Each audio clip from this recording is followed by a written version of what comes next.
বিলাসপুর গ্রাম। বিলাসপুর গ্রামের পাশে ছিল এক ঘন জঙ্গল। সেই জঙ্গলে ছিল 1000 বছরের এক বয়স্ক বটগাছ। কিন্তু আজব ব্যাপার এটাই ছিল, সেই বটগাছ ছিল শিকলবন্দি। সেই বিলাসপুর গ্রামের এক বাসিন্দা ছিল হরেন। হরেনের ছোট্ট একটা সংসার। এমনই একদিন সকালবেলা হরেনের স্ত্রী কমলা হরেনকে বলে উঠল, এই যে আমার কুড়ে মহারাজ, আপনার কি ঘুম ভাঙলো? আর কত ঘুমাবেন? ঘরে যে কোনো খাবার নাই সেই দিকে খেয়াল আছে?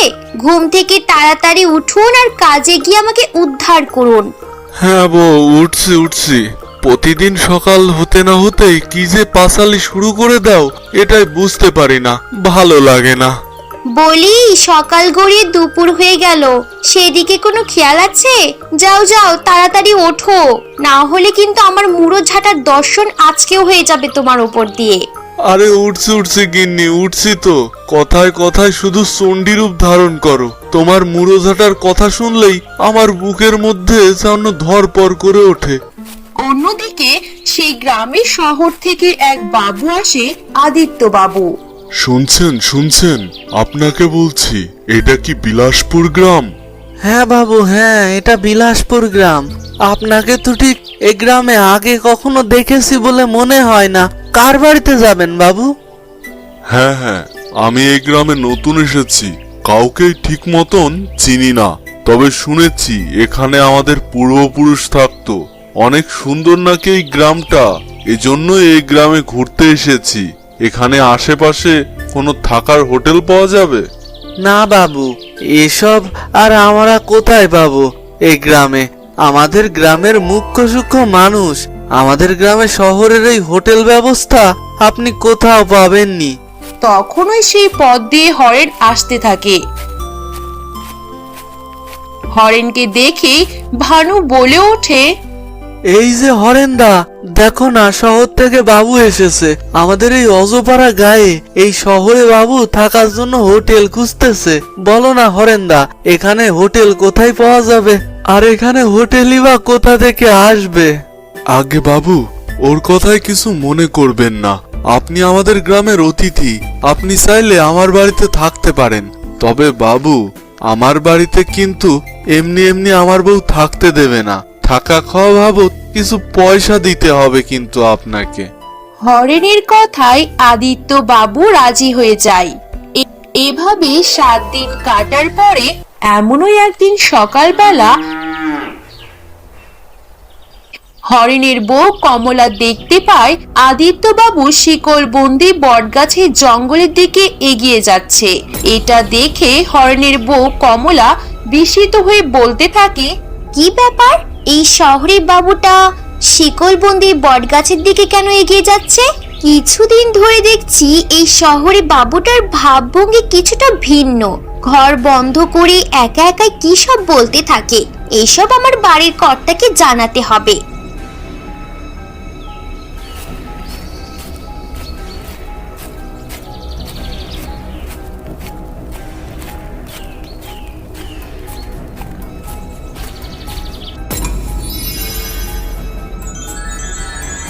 অন্যদিকে আদিত্য বাবু সে বটগাছের কাছে গিয়ে বলতে থাকে, আজ সেই মহেন্দ্রক্ষণ, 1000 বছর আগে আজকের দিনে এই বটগাছ শিকলবন্দি হয়েছিল। আমি যে তান্ত্রিক ভৈরব, এটাই গ্রামের মানুষ কেউই বুঝতে পারেনি। আমার তন্ত্র সাধনা সফল হয়েছে। আমি আজ সম্পন্ন এক শক্তিশালী তান্ত্রিক। হা হা হা হা হা। হরেনের পূর্বপুরুষ যে রাজা মহারাজা ছিল, তার কোনো ধারণাই হরেনের নেই। এই জন্য তার বাড়ি থেকে যে কত বড় সম্পদ আমি নিয়ে এসেছি তার কিছুই সে জানতে পারবে না। এই গাছের কোটরে হরেনের পূর্বপুরুষের গুপ্তধন আছে। আজ আমার হতে চলেছে এই জাদু বটগাছকে মুক্ত করার ফলে। হা হা হা হা হা। ভৈরব তান্ত্রিকের এই সকল কথা গাছের পেছনে থেকে হরেনের বউ কমলা শুনে ফেলে। তখনই সে বলতে থাকে, এ ব্যাপারে আমরা কিছুই জানি না। এই সম্পদ কিছুতেই আমি এই তান্ত্রিকের হতে দেব না। আমি একা কিছু করতে পারবো না, এখনই আমার স্বামীকে ডেকে আনতে হবে। এই কথা বলে কমলা সেখান থেকে প্রস্থান করে।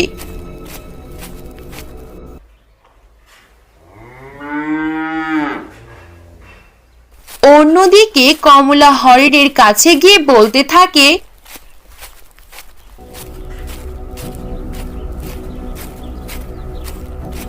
ওগো কুড়ে জমিদার, শুনছো? কি হয়েছে জানো? কোনো তো খবর রাখো না, তোমার সব সম্পদ লুটে পুটে নিয়ে গেল। কি যে বলো না বউ, শুধু মস্করা করো। আমি জমিদার হলাম কবে থেকে? আমার ফুটো করি নেই, এই বলে আবার জমিদার। আগে আমার কি বা সম্পদ আছে এই লুটে পুটে নিয়ে যাবে? আমাদের বাড়িতে যে আদিত্য বাবু এসেছিল, সে আসলে শহরের কোনো বাবু নয় গো। সে এই গ্রামে আগে থাকতো, ভৈরব তান্ত্রিক। সেই তান্ত্রিক গো, তান্ত্রিক আমি নিজে চোখে দেখে এসেছি। আরে বউ, এত চিন্তা করো না তো। সে তো আর এখনই বাড়ি থেকে চলে যায়নি। এত প্রেশার নেওয়ার কিছু হয়নি। আমি আছি তো, নাকি? প্রেশার অনেক আগেই বেড়ে গেছে। এখন এত কথা না বলে চলো আমার সাথে, যদি তোমার পূর্বপুরুষের ধন সম্পদ উদ্ধার করতে চাও। ভৈরব তান্ত্রিক এতদিন আমাদের বাড়ি ছিল তোমার পূর্বপুরুষের গুপ্তধনের লকারের চাবি হাতে পাওয়ার জন্য। ওরে বাবা রে বাবা, এ তো আজব ব্যাপার। তুমি আসলেই বুদ্ধিমান বউ।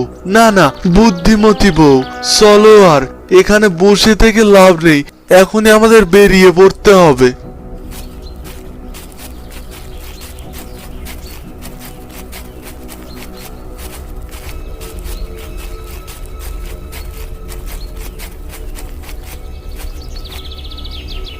অন্যদিকে ভৈরব তান্ত্রিক সেই 1000 বছরের শিকলবন্দি বটগাছ খোলার জন্য যজ্ঞ আরম্ভ করে দেয়। ক্রিং ক্রিং, তালা খুলে যা সিমসিম। 80 বছরের বাসি তালা, দেখা দে গুপ্তধনের খেলা।